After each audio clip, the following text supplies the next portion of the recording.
Does what you eat really impact your fertility? Come and grab your tea and come join me, as today we are going to talk about how diet can impact your fertility and what are some things that you really want to make sure you're including or even avoiding. I'm Denise Noyer-Erez and I'm your fertility godmother, and I help women and couples prepare for pregnancy so that you can save time and pain as you try this journey, because it is a real struggle. It can be challenging, and I want to help you so that you can have that baby. So come grab your tea and join me as we dive in to how important diet is for your fertility. Hi, Allie. I am going to answer your question today for sure. So thank you for joining. Always great to see you here and have you here. If you have any questions about diet today, please go ahead and type them in and ask me if you want specifically about yourself. I am here for you. So use this time. And if you're catching the replay, go ahead and type it in the comment section and I will definitely get to it, or I will do a tea about it just for you if it's something that needs a lot of time. So let's dive in. So the thing about diet and eating habits, right, the nutrition, however you want to label it, is it's so important because we're doing it multiple times a day, and whatever we eat affects us on the inside. Now, you know it can affect how we look, right? If we feel fat, or if we feel thin, or look, but it also affects how we feel, right? So one thing that I think is really important for you to do is to really pay attention to how what you eat makes you feel. So if you're not eating enough vegetables or enough protein or enough of those items, then you may not have a lot of energy. You might have some dry skin. If you're eating too much, then you're going to be overweight, right? So those are the things of how it looks. And then usually we can feel sluggish. So really one tip I'd like for you to just become aware of first is what you eat. How does it make you feel, right? Sometimes if you have some dairy, you might feel a little sluggish or heavy, or maybe you feel fine.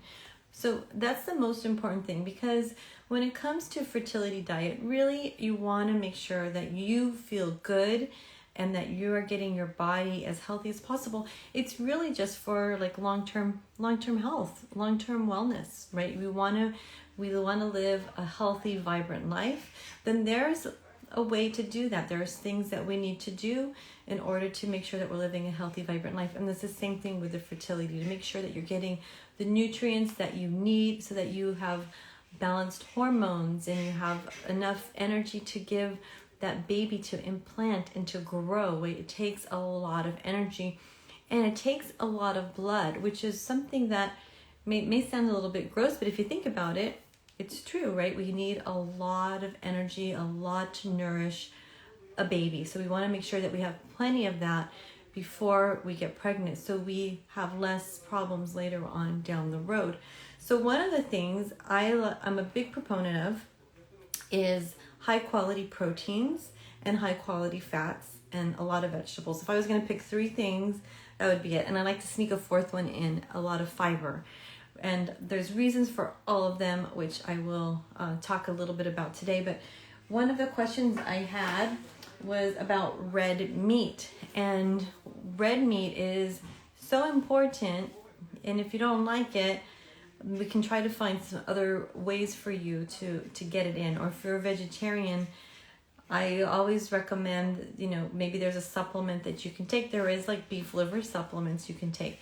But if you just think about it for a moment, this time of your life, as you're trying to have a baby, you have a menstrual cycle that comes about every month, and you're letting a lot of blood. You're losing blood. Going, hi Anna, glad to see you here.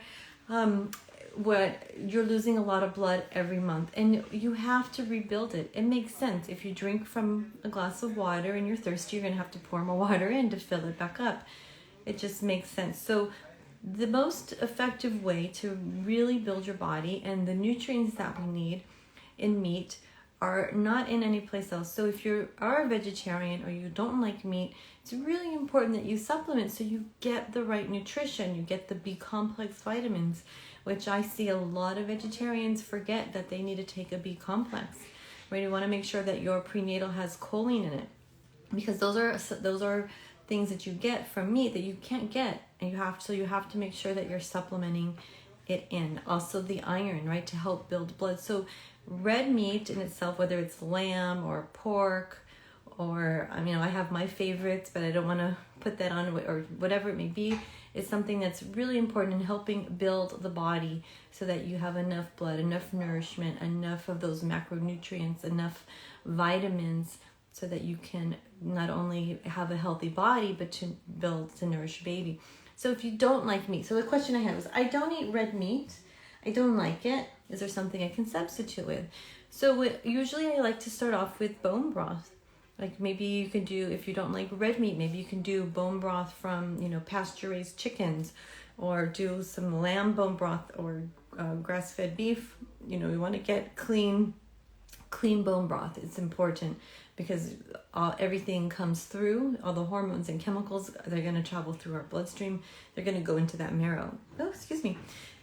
I'm going to have a sip of my tea. I'm having chamomile today. So having that bone broth, that marrow, is going to be really important. And what's really nice about bone broth is that it has so many other nutrients in it to help you, to help you build blood. It helps with your digestive system. It helps with your immune system, and it's really easy to break down and digest. So you can throw vegetables in there, you can make it yummy, but having that bone broth is another alternative to actually eating meat.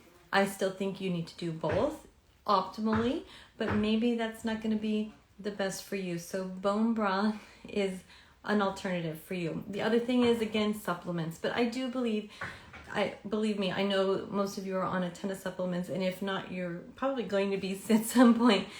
And I know there's a lot of supplements to take, but I still like you to get as much nutrition as you can from your food. So it's super important. So that bone broth or that meat is going to really be helpful in nourishing your body. Does that make sense? Give me some hearts if that makes sense.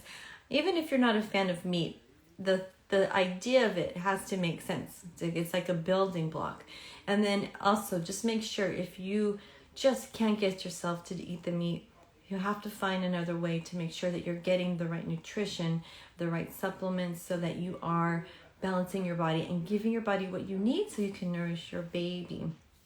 The other question I had today was, what are some good proteins and some bad proteins? So I was having a hard time originally thinking of a bad protein. So good protein will be a complete protein. You want to make sure that when you're eating protein, you're having high quality protein that is what they call bioavailable. So the best protein that's most bioavailable, what that means is that it's absorbed directly as protein. So, we use fat, we use carbs as energy, different times, depending on what's going on.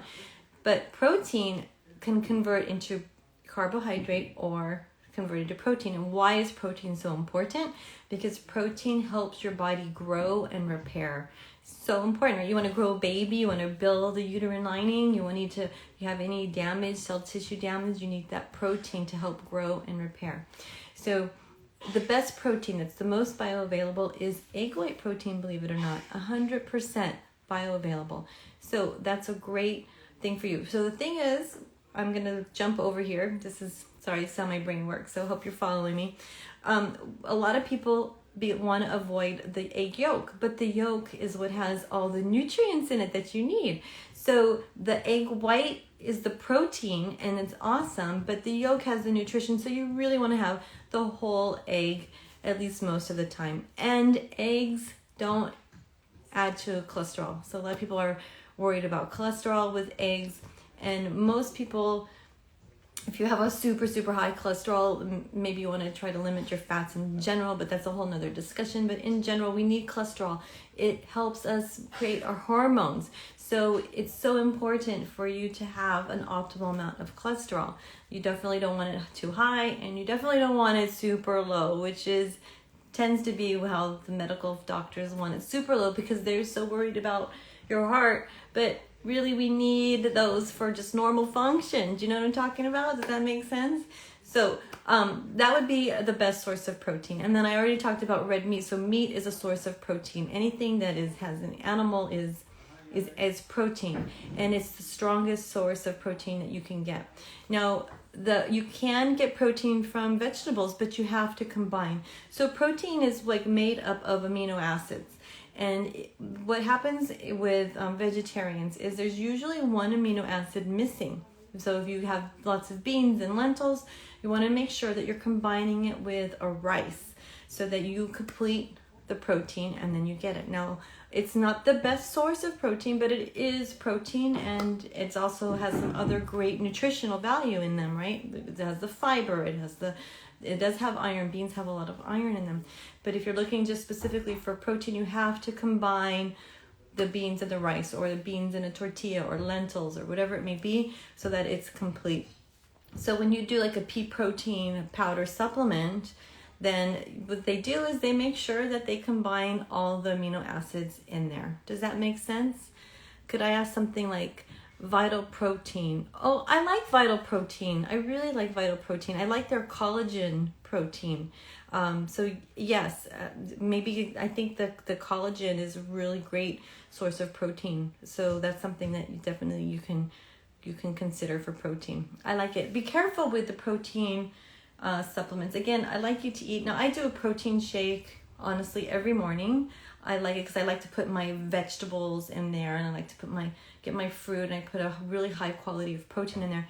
I use one that's mostly has, it's vegetable based, it's food based, so it's not as processed as some of the other ones. So just make sure that, you are getting a high quality one. But the collagen protein, I totally think it's awesome. So yes, absolutely, Allie. Good question. Thank you. So bad proteins, the only thing bad, I don't know if there's bad proteins. The biggest thing is really just having high quality. So if I was going to tag something as bad, I probably would say like anything that's processed. And, if we're having meat from cows that are injected with a bunch of hormones and antibiotics, growth hormones and all of that, and then eating a bunch of corn instead of what they're supposed to eat is grass. Or same thing with the chickens, right? Chickens, they eat grass, they eat bugs, they don't eat corn, they don't eat soy, right? So that causes a whole cascade of events, and then we're eating it. We eat what they eat, right? So that would be, if I would say, the worst. But I still think you need protein, and if you are going to have that, then I think it's okay. So I hope that answers your question about the good protein and the bad protein. If I think of something that you absolutely shouldn't have that's protein-based, I'll let you know. But as a general rule, try to get as clean as possible and non-processed. I think for everything that, as at least most of the time, that's a really good rule of thumb. So our family values are to really just eat clean and home. So I buy really high quality protein and organic vegetables and fruit at home. Now I go and eat out, and I don't want to worry about it. If I have a choice, sometimes there's restaurants that you have a choice, then I'll definitely choose the higher quality, but you don't always have that choice. So I don't want you to stress and stop living your life, but I do want you to just be mindful of your choices and try to create the best environment for you, because whatever you're putting in your body is affecting your hormones, it's affecting your inflammation, it's affecting your balance, it's affecting fertility, it's affecting the growth of your baby. And when you are pregnant, you want to already have those healthy habits in place. Does that make sense? Hello. So happy to have you guys join me. So I hope that you found today's episode helpful. Give me some hearts, and if you are catching the replay, if you have any questions about nutrition, go ahead and type them in. I'm happy to answer them, and if I don't catch them in the comment, I will definitely do a tea about it. I'm always looking for ways to support you and help you and guide you. So whatever you need, I thank you here. Mwah, so good to see you here. So whatever you need, let me know. I am here for you. Make it a great day. choose something super healthy. Let me know, what is your favorite healthy, what's your favorite healthy food? If you were to choose one, let me know. Thank you, Amna. I'm glad that was good information. It is really important information for your fertility, for your overall health. So I believe that being as healthy as possible is directly linked to your fertility. So that is the goal. And not just for you, but also for your partners, because it does take two. Remember that. And if you need to have a reminder, I did an episode on that last week. You can check that out. Share that with him. All right. All right, ladies, thank you so much for joining today. And I will see you next week on Here with the Tea with the Fertility Godmother. Mwah. Make sure to choose something healthy. Bye.